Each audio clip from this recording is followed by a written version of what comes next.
Yo, this hot, this the spot, there it is, pod.com. We're interviewing the best comedians, so tune in quick and get your ears receiving them. We talking about life and life to stream right to you, from the microphone right to your home, dude. Side note, this might get embarrassing, but no, don't sweat, yo, cause there it is.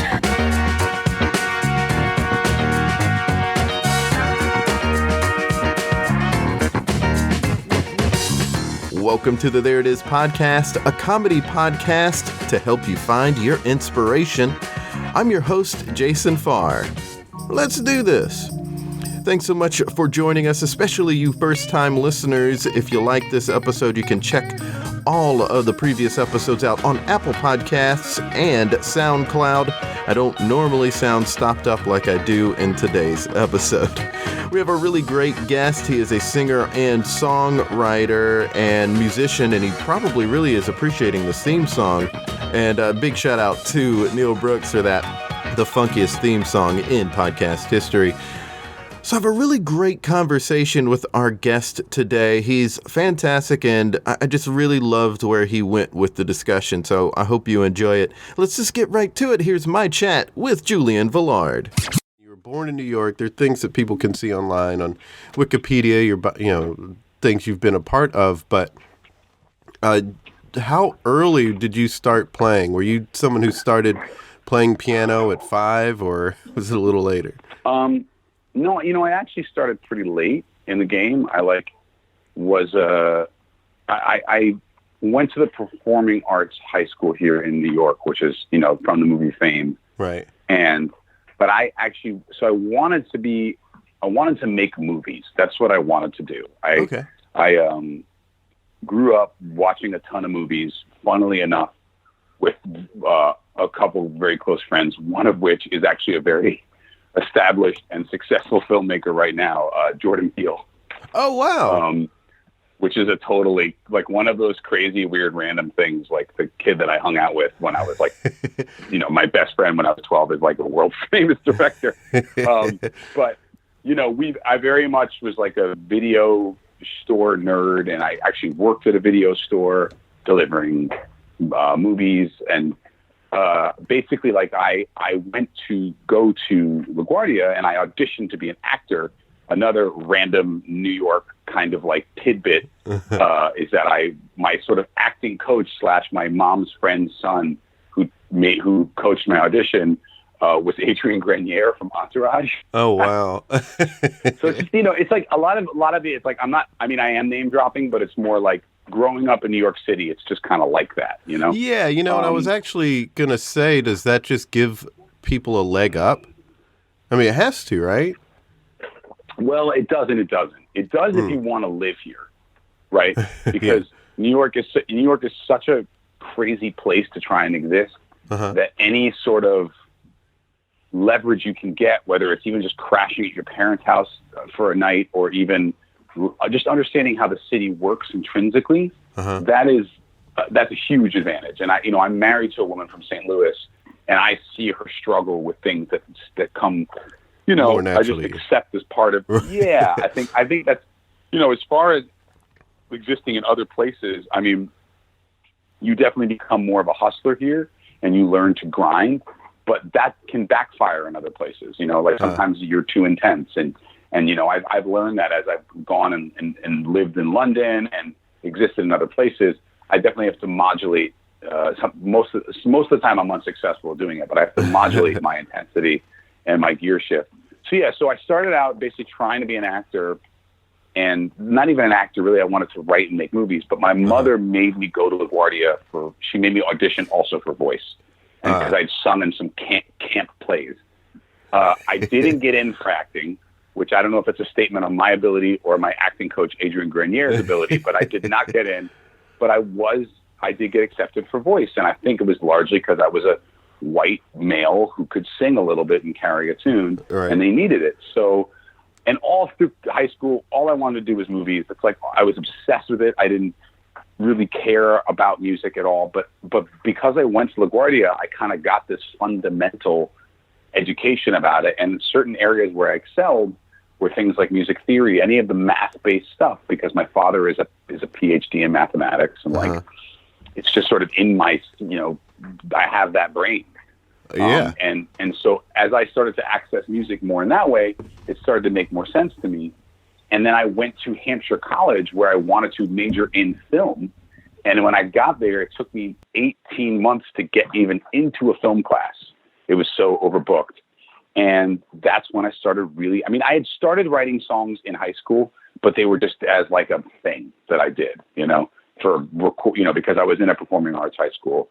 And I wrote some goofy songs, but the bug, like the songwriting bug, didn't really hit me till I was my freshman year of college. So I'd written some songs, probably like a handful. Maybe I wrote my first song when I was 15. But and then once I kind of got the bug, that's when I started. And I went there for voice. I didn't go there for piano. Right. Piano was just something I picked up along the way. And I didn't start playing until I was about 15 years old. Wow. So for me, which has, been a nice thing to fall back on, is that all of the stuff that I do, my singing, my playing, it's sort of all in the service of songwriting. And if I go further than that, it's really in the service of storytelling, because I do look at my desire to make movies as I was younger. And one of the beautiful things is that it's kept my love of movies pure, whereas music became the thing where I used, I look at the architecture and try to dissect exactly things. Yeah, so now you don't have to do that with movies, since that was your first love.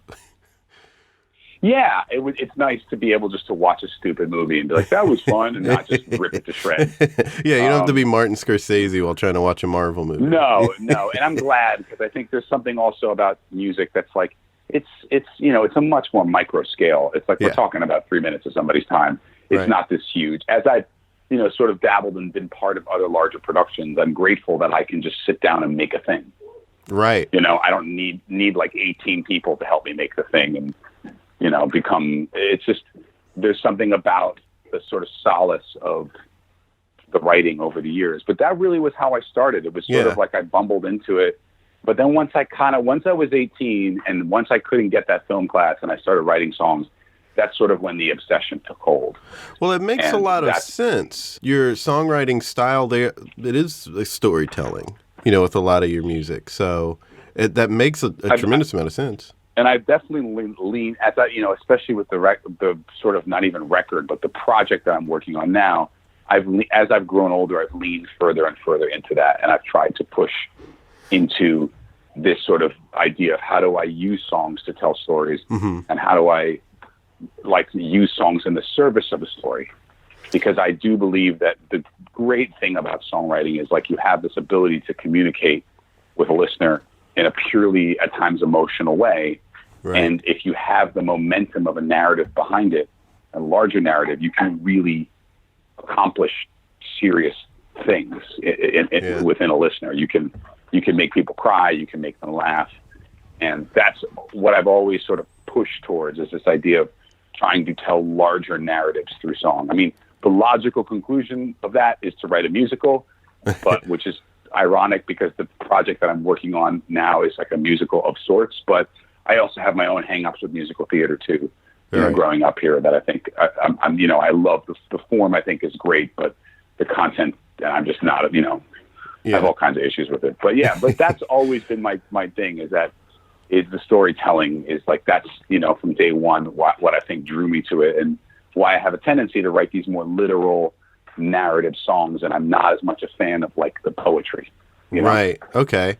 And you've written a lot of humor songs, I guess is a good way to put it, for different entities, but there is an irreverence in your songwriting, but it wouldn't be fair to put you in the boat of A Lonely Island. It's more fair to put you in the category of music like Randy Newman, right? Or what would you say?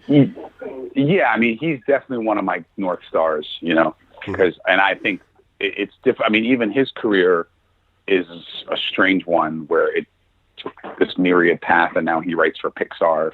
Right. It's like he kind of came of age when you could make 7 unsuccessful albums before you had a hit, and that was a real pathway.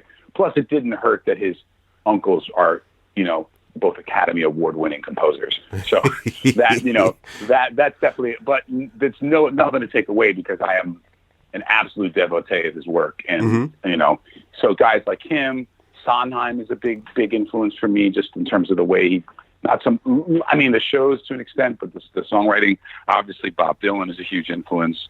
All the Jews. Although Randy Newman is not really Jewish actually. Oh, but, really? Nah, he's not. He just looks very Jewish. But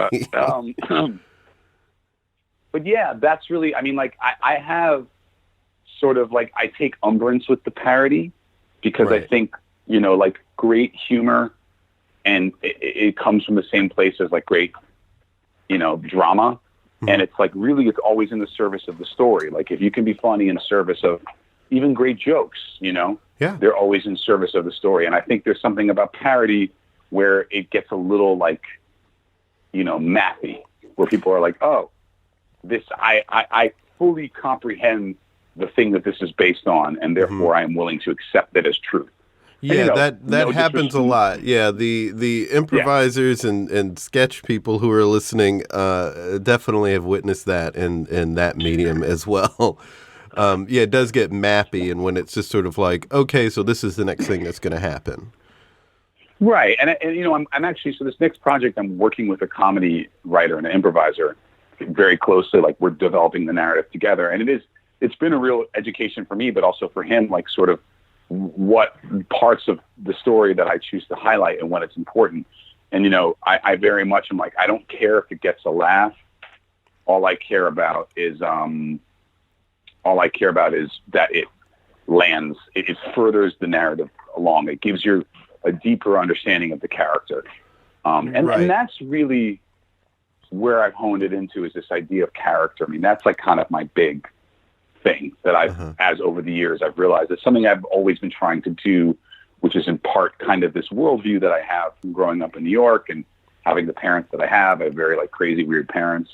And I think there is that sort of worldview is that irreverence, it's that realization of that, like, it's sort of like that it's nothing is too precious. And somehow by doing that, at times, if you're able to sort of walk that tightrope of like irreverence and vulnerability, you can really like, tell people things and make them feel like the thing you're, like they're hearing something that helps them and they're hearing something that feels true. I'm big on that too. And I take that sort of razor blade to not only to other people's music, but like most heavily to my own. There's a lot of my old work that I disown. Ooh. That like people want to hear, and I don't disown it, but I'm very like, you don't I play it sing anymore. A song. Yeah, I'll play it if it pays. I'll fucking do anything. But like I'm very big on, would I sing this song in this moment in my life? And I've taken that a step further with this new project, being like, would the guy that I'm portraying in this? Because I also believe in that Randy Newman thing of the unreliable narrator. Like the person singing the song may not be me. Right. It may be a version of me. And I think that's something, especially in 2019, that is really interesting that you have to be explicit with, because we're like seeing that we don't realize the narratives that we create about the content we consume. And then once the narrative conflicts with the content, people can't process it. And then they're just like, I don't understand why this person's a monster, but also makes great work. Right. And there's also the other side of that, of just how we process the work itself. For instance, I remember Sting telling a story about writing the song "Murder by Numbers" for the Police, and like Jerry Falwell or somebody said like, "Oh, the devil wrote this song," and people, he's just someone who took it literally as just like, oh, this is someone doing something awful, when really it's like, it's just a story, and people don't really do that too often with movies, right? Like no one watches Criminal Minds and says, the devil wrote this, and they're advocating for murder and all this stuff. It's like, but they're telling a story. I think there's something that's very astute, and I think there's something about cinema, but also just about theater. And anytime, I had a great conversation with an incredible songwriter playwright here in New York called Ethan Lipton, who's like, funnily enough, he has sort of been a guiding light for me in terms of, what I And he said this thing very interesting. We were talking about theater, and he goes, look, the singer-songwriter form and music form is a personal one. Theater, and I think therefore that extension to film, is a public form. So you're building like a building for people to walk into and explore. No one ever says, wow, this office is racist, you know, right. Like, or, you know, what a toxic male chair. But people, you know, the songwriter, the singer-songwriter especially, but also just the music, it's a personal medium. So there, and I think to a large degree, stand-up comedy, it has that sort of analog, you know, right. Because it's like people are assuming that the thing that they're hearing from is not a construct. And I think what's really interesting is that, like, for years this has been going on in the way that we consume content, that the person who makes the thing and the thing are not aligned.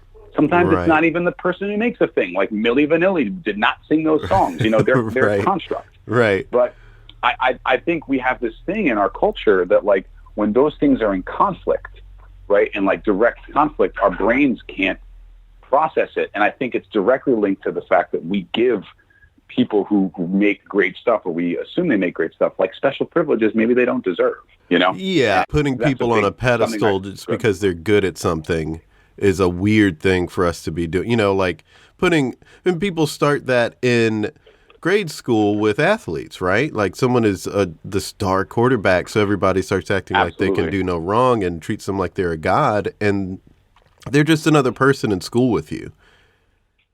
And you can't really put them on that pedestal. But I do think it also happens in comedy. It happens, I think, just in every... I mean, I think it's something that people do. I think it's some sort of weird...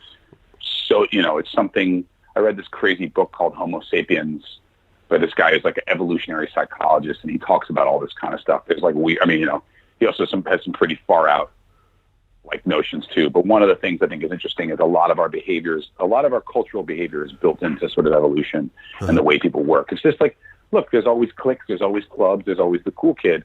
And I just think, like, you know, granted, look, I am not, you know, when I say this, I don't like, I am a firm believer that, like, if you're, you know, whatever, if you're doing something that is abusive or terrible, and, like, you know, it doesn't mean that your work needs to be invalidated, but it probably means that your privileges of sort of being an artist should be revoked to a degree. It doesn't mean you can't make work, especially if your work trades on the narrative of your identity. Right. Like, that's the thing, is like, Ryan Adams is a perfect example of this, right? Everyone thought he was like the most heartbroken, lovesick dude until we found out that he was like a serial abuser. Right. So and I think what's interesting to me is that what the people, you know, the cancel culture, all this stuff, but the audience is complicit. Like, they went along with the ruse that he was this like love-felt guy, and they like and thought, put them on a pedestal. Yeah. Exactly. When it's like, look, he's just a human. And humans do terrible things, you know? And I think, and, you know, and this is also coming from somebody who's doing the same thing. Like, my work, a lot of my work trades in my life.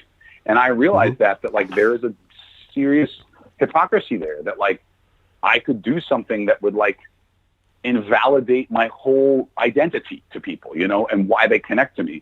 And that is sort of what I find interesting. It's like, are people connecting to the content, or are they connecting to the narrative of the whole piece, of the content plus the person telling them that? Right. And that informs a lot of the work that I create, whether it's like for my own artist stuff or I'm writing on comedy things. I really go back to, well, what is the character's motivation? And even if the character is a real person, which might be me, you know, I think that's very much where my brain dwells when I think about this stuff. Again, it's, you know, I'm hitting you with like an intense block of like. No, I like it. I think it's a very, very interesting angle on this subject, because something I have thought about was, you know, like, I guess even going back to what I was saying about how a lot of people are just telling stories. When it's stand-up, so many comedians are saying, I did this, or this happened to me, or the other day I saw... And it's like so often not true, right? Like, they didn't experience that. They heard something about it, and they're just telling it that way. But from an audience perspective, you think it's just what happened to that person. You think it's just what they're well, saying. I mean, look at, like, Larry the Cable Guy is a great example of this, right? He was just like a normal, like, Jerry 90s Seinfeld schlocky comedian. Right. Jerry Seinfeld knockoff. You know, and and then he just decided to create. It was a part of his act that just became so popular. He became the persona. He's not that guy. Right. He's just a normal dude from Ohio. Like, he doesn't sound like that. Right. And, you know, I think why people think that that's not the same thing for everyone. Again, and I want to preface this by saying, like, I am not, like, I just think it's interesting that, like, we can't listen to Louis C.K.'s stuff anymore. And part of me is like, people want to say, oh, that's not fair. I'm like, well, but was it fair that he was trading in on a fake identity? You know? Yeah. Like, that's the thing. It's like, if the work is great, right, we want to think that it can exist outside of the person. Like, and I think time is the ultimate. Like, look, people love Wagner. He was like a notorious anti-Semite and like a, you know, he like represents like Nazi Germany in terms of, or like, and tons of, and now that we've got distance on this, people don't remember the person, they remember the work. But I do think we're in this place of the way culture has evolved and around the technology and the information exchange, that like these things are intrinsically linked. The person telling the story and the story. It's very complicated for me because so much of it is how, like, can I, you know, like, there's some people who can, I think like Jerry Seinfeld and Stephen Colbert talked about this. Colbert was saying, when he was going through a tragedy in his life, he listened to Bill Cosby records day and night, and he can't really go back and listen to them now. And Seinfeld was saying, I can listen to him, you know, like what he did was terrible, but that's separate from what the material made me feel. But that's sort of the difference with how people receive material, right? How they receive art, because Jerry Seinfeld may be a sociopath. We're not sure. Like, you know, all signs point to, like, the more you watch Comedian in Cars with Coffee, the more you're like, this guy's kind of actually disturbing. Like, I like, you know, it's like it's weird when I start like empathizing with Larry David, of the two of them, you know, when I'm just like, what is his deal? Like, what is, you know, but I don't know. I think that with Colbert, his response so much was like putting Cosby on a pedestal. And so when you go to watch the material, like watch Bill Cosby himself, you know, like it's the name of one of his famous specials, comedy specials, you're watching him, and it's hard to divorce the stuff that he's done from seeing him talk about himself. You know, it's just sort of like, I can see how someone can have a tough time with that, but I can also see somebody only hearing the way the material made him feel, like what you were saying about Louis C.K. If the material is good, it still has some sort of value, but we don't need to put that person on a pedestal anymore. We don't need to, you know, make statues for that person. I would go further than that and say that, like, I think we're at a point in time where these two things are connected, and I think it's just, you know, people like, it's really difficult to compare the impact that a piece of work had in 1970 or 1870 to the way it works now. And I just think the way we consume the content is like we're consuming the artist and the creator as well as the creation simultaneously. Oh, I may have misunderstood your point about Louis C.K., saying it's interesting that we can't. Well, I think it's, I mean, I personally don't feel comfortable watching his comedy or listening to it because I don't believe it anymore. Yeah, that's where I'm at. The belief has been shattered where I'm just like, even if it's funny, like this all was trading in the identity of you being this like down on your luck, good father, sad dad vibe. Right. In reality, like you were like, you know, trying to present yourself as this sort of righteous crusader for like womanhood through your daughters. And then like, look at what you've done, you know? Right. And it's enough. And I just think it's so complicated that like, if you're an artist making art, whether it's comedy, music, or you're trying to make content, you must consider the way you put yourself forward as part of that conversation. Right. And whether even if it's, and as much as I am someone who absolutely is like a content person, like I am not into style, I am not into, but like content is commentary now. It's just the way, because we have too much communication, too much information is flowing now. So it's all part of the way people consume it. Mm-hmm. So I think that's, you know, that's something that I very much have been like, you know, has guided my creation, especially with this new project where like, I am like trying to put myself as much of my life and myself into the project as possible, and keep it and not put rose-colored glasses on at all about this idea of who I think I am. It's all very interesting too. I mean, obviously people can just not treat people horribly like Louis C.K. or Ryan Adams did, but because I know some people are going to say, like, where does it stop? But it's like, you know, you don't have to do what Louis C.K. did. It's actually very easy not to do that. No. But also, like, who knows, man? Like, you know, then you go as far down the line as something like Michael Jackson. It's like, we all know that this is a person that came from an absolutely horrible, like, situation in their life. Yeah. Right? Like, so whether or not these accusations are true, and it's, I think, in my mind, you know, and also you're talking about Michael Jackson, who's someone who's intrinsically linked to fucking pop culture. Like, I mean, this is big. It's like a foundation. But like, you know, if like he came from a really like dark place, and I would not be surprised if that darkness somehow didn't make its way into its life. It's like, we're people, you know, like happily married men have affairs, like stuff happens, you know. And I'm not excusing their behavior, but I'm just saying I can't even pretend to know where they come from. And I don't. I'd like to think that if I had the similar circumstances, I would make a different choice. But I do think life is more complicated. Yeah, it is. But also, it's interesting that these people, like, they traded in on the identity. That's the thing that I'm like, you know what, Aziz Ansari, if you write a book about how to be a romantic dude and everything, and then an article comes out about you treating a woman like shit, and like, you know, it's like, yeah, you were building a false world. Yeah. So, like, do you know what I mean? And it's like, I get it, but it's like, that's what I find so interesting about it is, like, these guys were leaning hard into this identity of being one thing. And then all of a sudden, a piece of information came out that completely, like, and granted, like, I'm not saying that these brushes are painted, like, you know, I mean, it's a complicated conversation. Like, I mean, I don't know the truth of any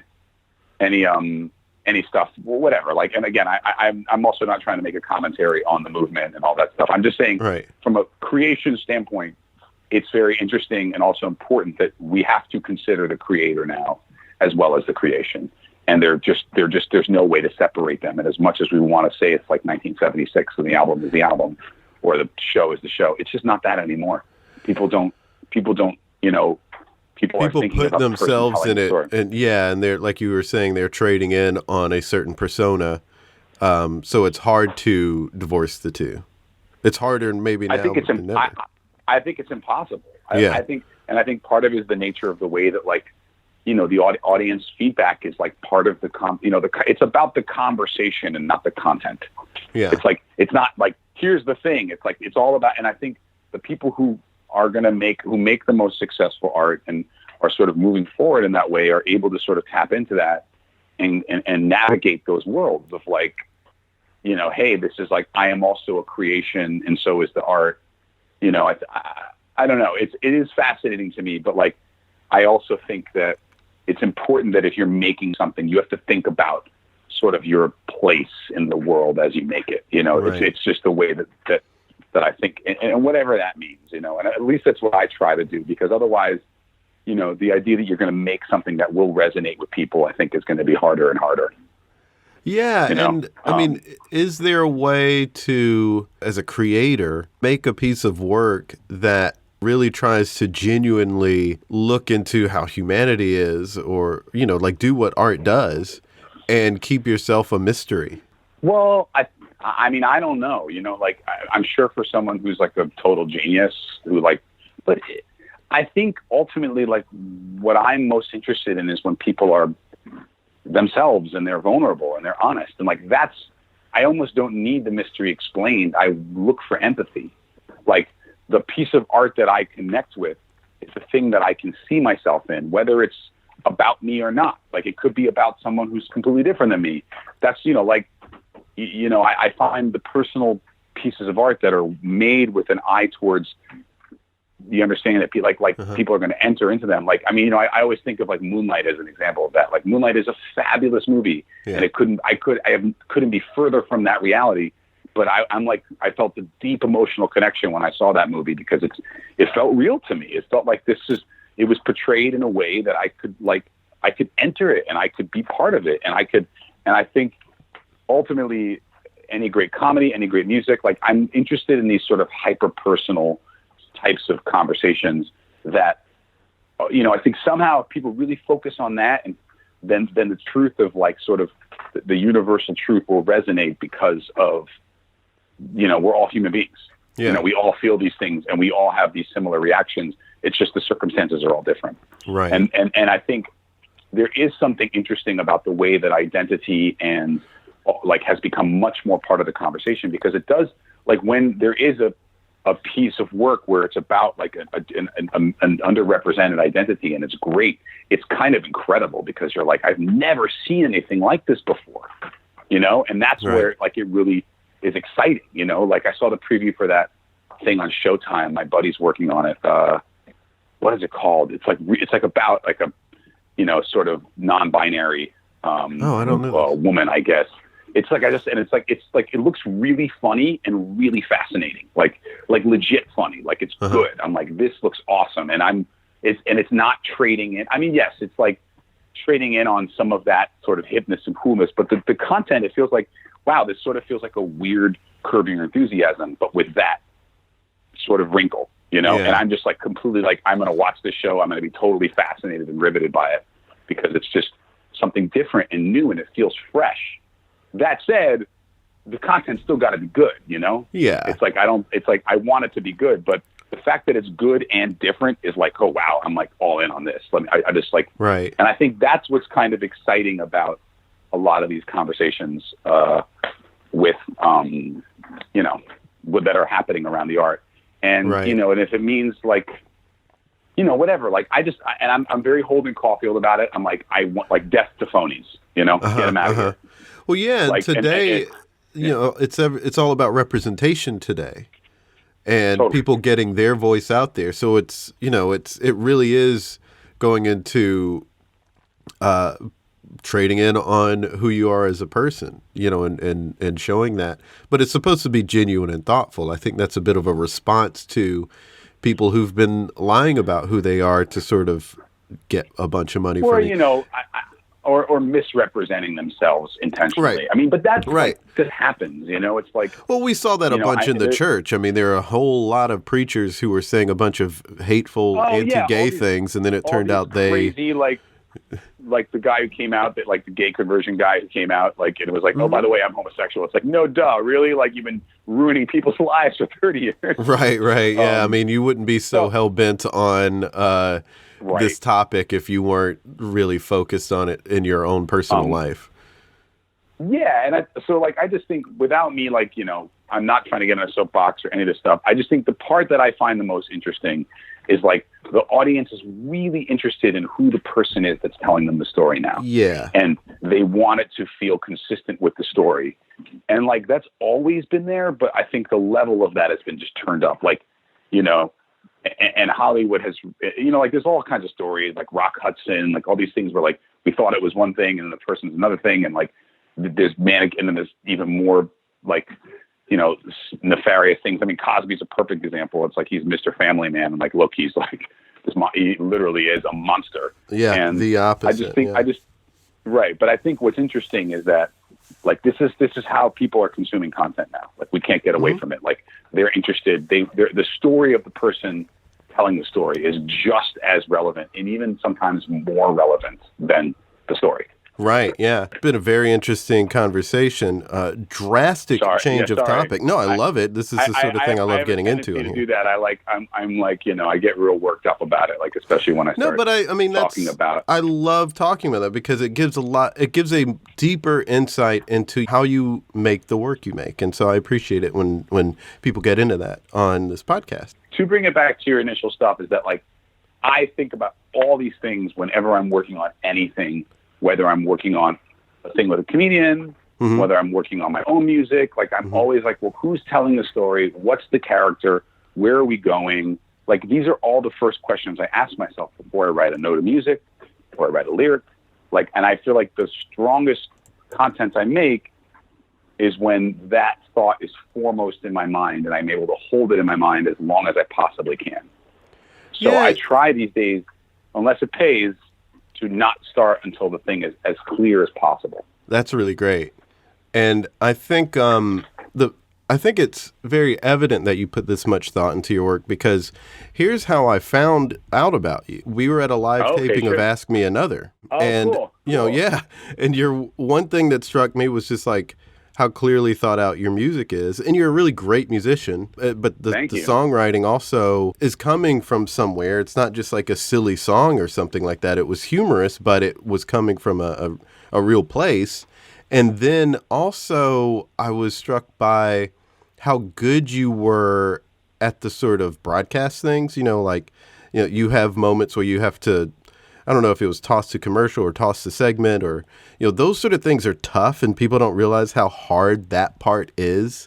And you did that so well, which I'm always sort of surprised isn't the right word, but just sort of amazed, I guess, when someone who's great at writing or great at playing an instrument or singing is also good at the hosting duties of a show. Well, but that evolved, I think that's something that you only get from experience and just the reps, I think when I started out, especially with Ask Me Another is a great example, I was not as fluid as I was. I started on doing that show in I think my first one was 2013, maybe 2012. It might be 2012. I was the first real sub for Jonathan Colton, and I've kind of kept the gig through multiple producers.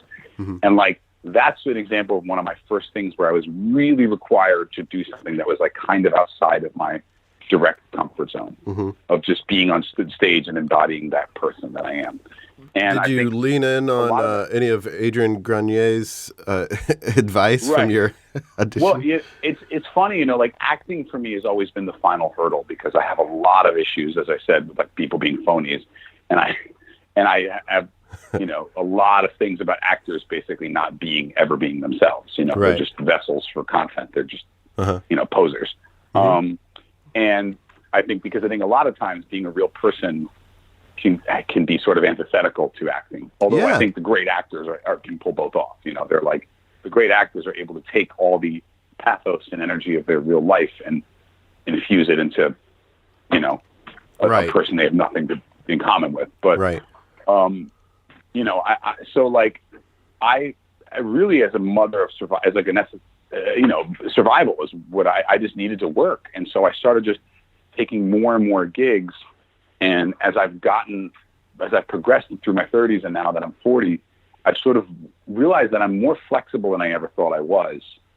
And I sort of, just as long as I was able to let go of the person that I thought I was and just sort of move into the space and try to, acquire, just do whatever was needed for the job. And sometimes especially with comedians and stand-ups, I don't say anything. I'm just I'm like the sounding board. I'm a straight man.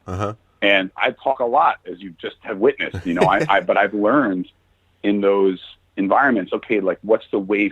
And part of that is my musical mentality.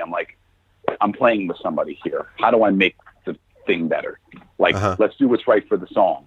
And the song is the show in that case, and that's been a challenge, because you have to navigate, comedians are not easy, man. They're like a weird bunch, and there's all kinds of weird issues of where people will think you're threatening them, and you're like, no, I'm just here to play, man. Yeah. That's why I get along with the improv guys so well, because that's what their mentality is. I'm just here to play.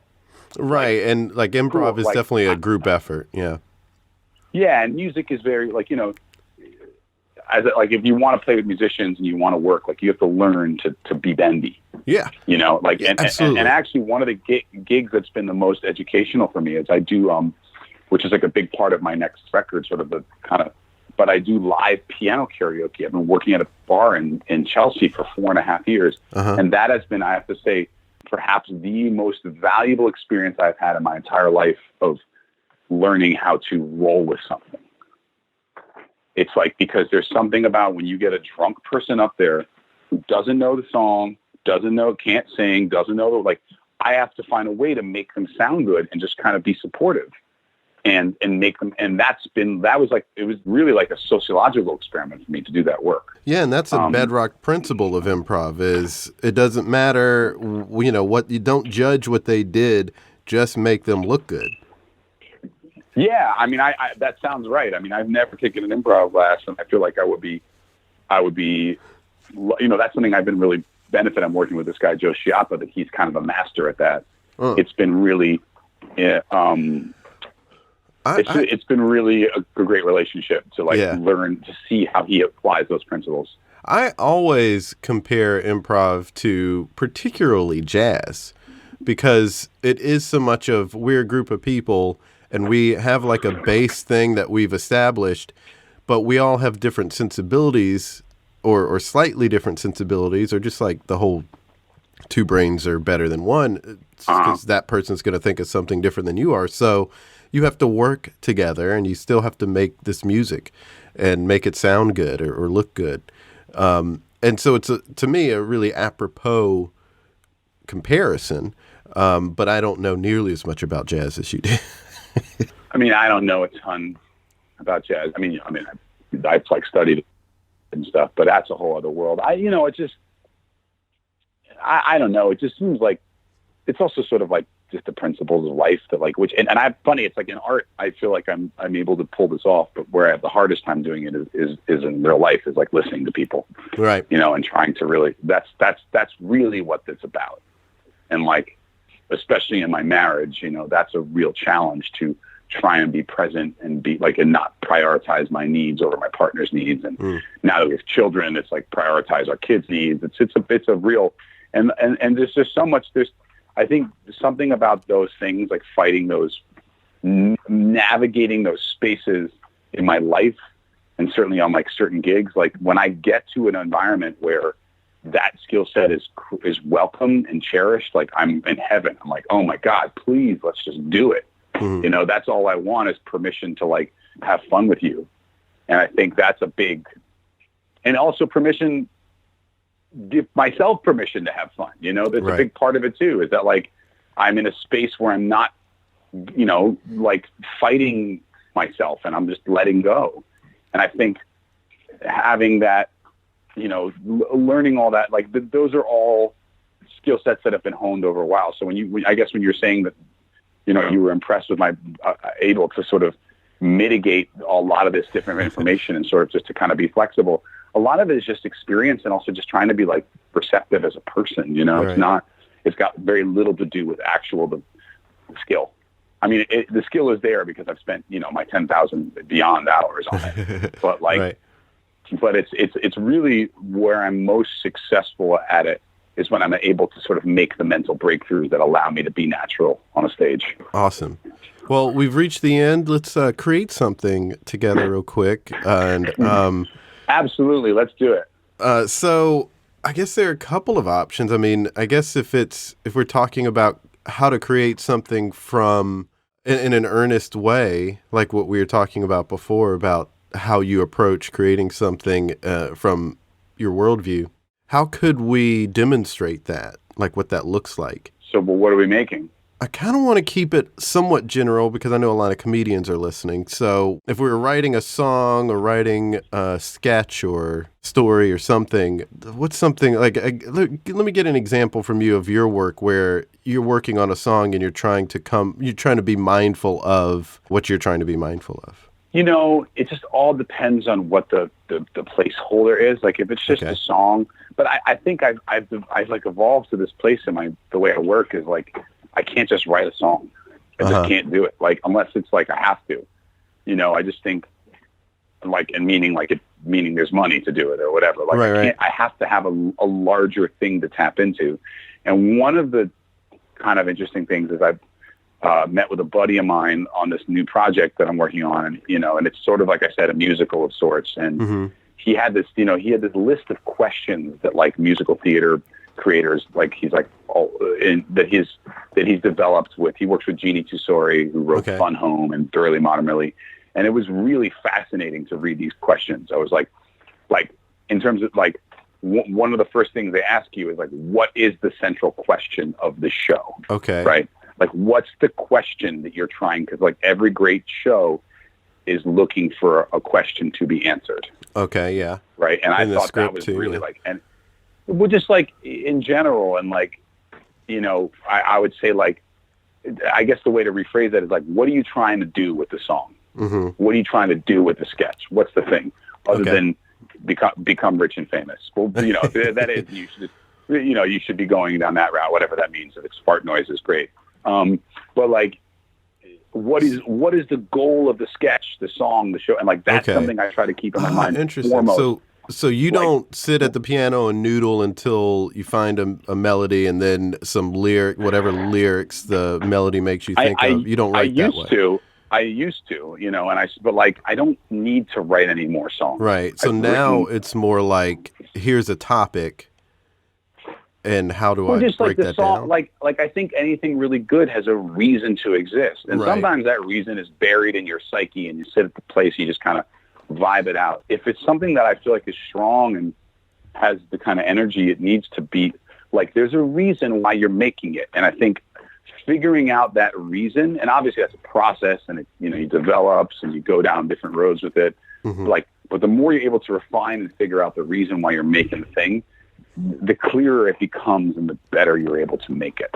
Okay. So that's sort of like the thing I always hold in my brain. I'm just like, all right, why am I doing this? Like, what is the purpose of this song?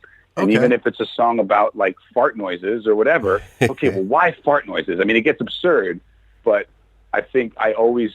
That can help you figure out why the thing, like if someone's writing a humor piece, it can help them figure out why they think it's funny, which keeps them on track.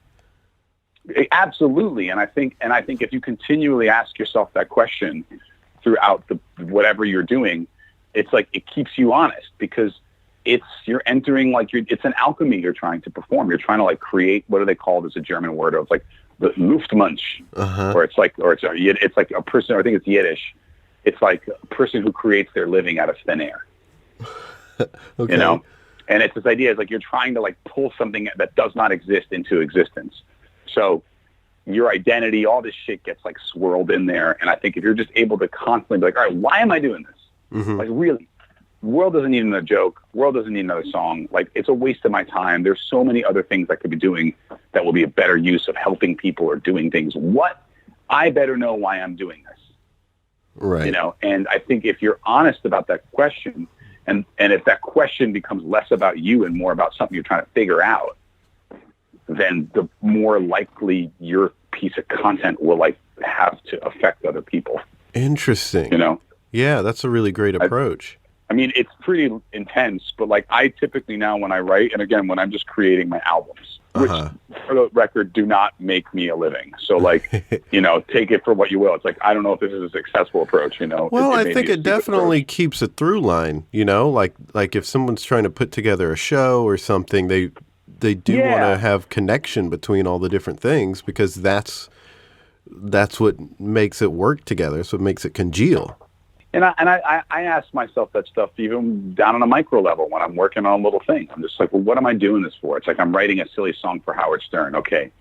All right. And it's like I have these ridiculous things where I'm like, well, what is the homeless lady supposed to be saying here? I mean, like, it's like it gets weird because sometimes the thing that I'm putting that level of super intense application to is something that does not merit it. It's something ridiculous. It's like, but I think that's sort of where I've carved a niche for myself, is that I'm not writing parody stuff. I'm able to bring like a serious approach to something that is ridiculous. And I think that's sometimes a nice thing that's required, I mean, and there are comedians who like have that. I know that Gary Goldman is like really into that whole thing. He's like all his stuff where he just,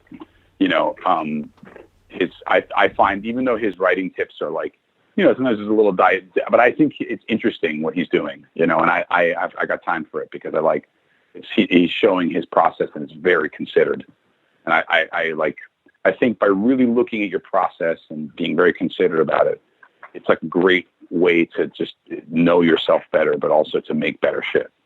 I think Gary Goldman is great. Anytime you can mention Gary Goldman, I think he deserves all the like success in the world because he's so thoughtful.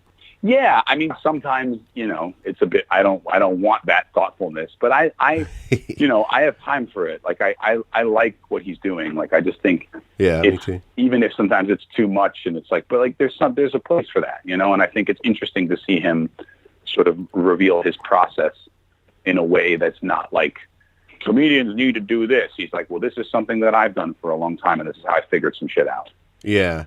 Well, there it is. Thanks so much for being on the podcast. Dude, absolutely. I am so sorry it took me forever to get this together with you. It did take some time, but it was well worth the wait. He has a new album. It's a concept and live album. It's launching at the top of the year. The working title is Please Don't Make Me Play Piano Man. Follow him to keep up with the release of that and his shows, Twitter, Facebook, and Instagram at Julian Velard. And you can go to his website, julianvelard.nyc. He has a ton of albums you can check out. He's worked with so many great musicians, including Pino Palladino. Check Julian's work out. Follow us on Twitter, Facebook, and Instagram at There It Is Pod. Also subscribe to our comedy lifestyle newsletter. Did you like hearing Julian talk about his process? Then you'd love our newsletter because it's chock full of nuggets of knowledge similar to that. Links in bio for all of the things I just mentioned. We're off next week for Thanksgiving. Until next time, be good to each other. The music for the theme song was created by Neil Brooks. The rap was written and performed by Nick Acevedo. The logo for There It Is was created by Jeff Prater. The There It Is podcast is produced by Jason Farr.